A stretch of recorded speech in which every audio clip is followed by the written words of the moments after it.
All right, so now we are going to need our template that we just made, a piece of paper, and our pencil or erasable pen. And then what we're going to do is we're going to take our template. You can use either side you want. I think I'll use this side. And then, oops, just noticed that there's some tape in here. Cut that out. If you notice that there's some tape hanging off the edges of your template, go ahead and cut that off, because it will mess up our design if we leave it there, and it won't make a proper tessellation. All right, so now that we're finally ready, we're going to take our template and we're just going to put it wherever on our paper.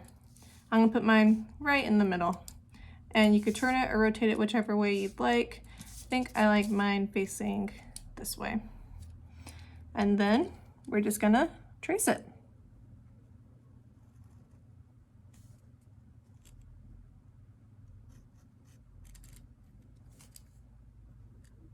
The corners get a little tricky, so if you need to slow down when you get to the corners where you connected those pieces that we cut out, go ahead and just slow down, take your time, it's no rush.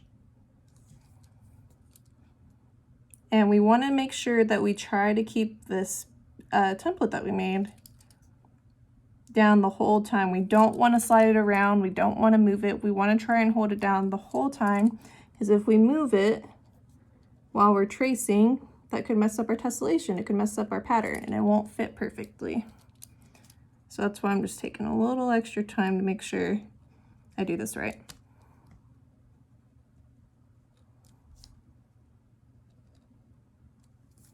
Almost done. All right, and there. So that's one shape on our paper. Now we're going to take our template again, and we can go in either direction. I think I will go to the right. And if you notice, it lines up perfectly with our side that we just traced. So we're gonna line that up as well as we can. And since we already traced this side, we can just trace the top, bottom, and right side.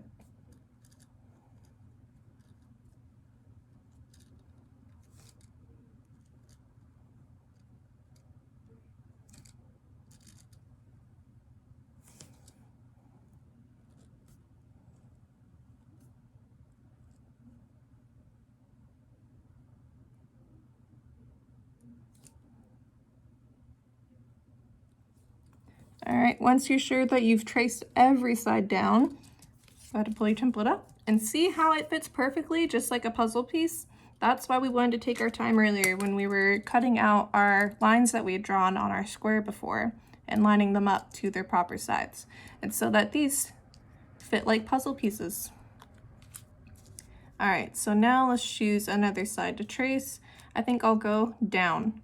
And if you notice, while I am tracing, or before I trace my next shape, I'm sliding it in a motion, just like how earlier I said tessellations, a good way to remember them is they're just shapes that slide to create a pattern. We want to make sure that this is lined up good. And if you notice now, that part of my template is hanging off my paper. So all that means is we'll just stop where my paper ends. So I'm going to trace this all the way up here, make sure that these corners are traced, and then do the same for this side.